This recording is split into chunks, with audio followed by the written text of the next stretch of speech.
గుంటూరు తూర్పు వైసీపీ మాజీ ఎమ్మెల్యే ముస్తఫా ఆయన కుమారుడిపై కిడ్నాప్ కేసు నమోదైంది. పొగాకు వ్యాపారి తనయుడిని కిడ్నాప్ చేసి డబ్బులు తేవాలని డిమాండ్ చేశారనే ఆరోపణలపై కేసు నమోదు చేశారు. పోలీసులు బాధితుడిని కాపాడిన నిందితులు పరారీలో ఉన్నారు. వ్యాపారంలో వివాదాల నేపథ్యంలో గుంటూరు తూర్పు మాజీ ఎమ్మెల్యే వైసీపీ నాయకుడు షేక్ మహమ్మద్ ముస్తఫా కుమారుడు ఓ ఎస్సీ వ్యాపారి కుమారుడితో పాటు మరో ఇద్దరిని కిడ్నాప్ చేసి దాడికి పాల్పడ్డారు. పోలీసులు సమన్వయంతో వ్యవహరించి బాధితులను విడిపించగలిగిన కీలక నిందితుడు పరారయ్యాడు. ముస్తఫాకు గుంటూరులో పొగాకు గోదాము ఉంది.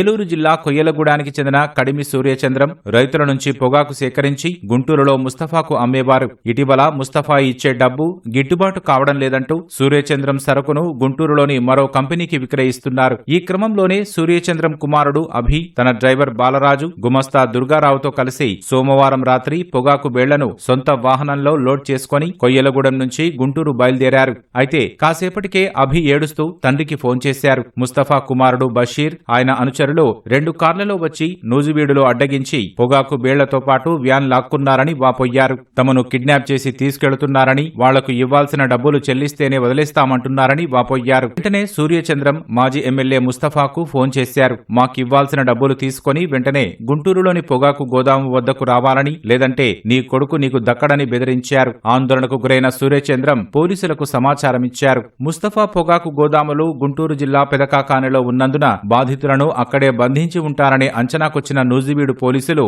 స్థానిక స్టేషన్ సిబ్బందికి సమాచారమిచ్చారు. వెంటనే వారు ముస్తఫాకు ఫోన్ చేశారు. డబ్బులివ్వాల్సి ఉంటే చట్టపరంగా తేల్చుకోవాలి తప్ప సూర్యచంద్రం కుమారుడిని కిడ్నాప్ చేయడం తగదని హితవు పలికారు. వెంటనే అభిని అప్పగించి మీ కుమారుడు బషీర్ను స్టేషన్లో లొంగిపోయేలా చూడాలని స్పష్టం చేశారు. మంగళవారం తెల్లవారుజామున బాధితులను వెంటబెట్టుకుని కిడ్నాపర్ల ముఠా పెదకాకాని ఠాణాలో లొంగిపోయింది. నిందితులపై ఎస్సీ, ఎస్టీ వేధింపులు, కిడ్నాప్ సహా పలు సెక్షన్ల కింద కేసు నమోదు చేశారు. అయితే కీలక నిందితుడైన బషీర్ హైదరాబాద్ పారిపోయినట్లు తెలుస్తోంది. మంగళవారం మధ్యాహ్నం బషీర్ కారు నడుపుతూ వెళుతున్నట్లుగా ఎన్టీఆర్ జిల్లా కీసర టోల్గేట్ సీసీ కెమెరాల్లో రికార్డైంది. అతని కోసం 2 పోలీసు బృందాలు హైదరాబాద్ వెళ్లాయి. మాజీ ఎమ్మెల్యే ముస్తఫా గుంటూరులోని ఇంట్లో లేరని, ఫోన్ స్విచ్ ఆఫ్ చేసుకున్నారని, త్వరలోనే పట్టుకుంటామని పోలీసులు వెల్లడించారు.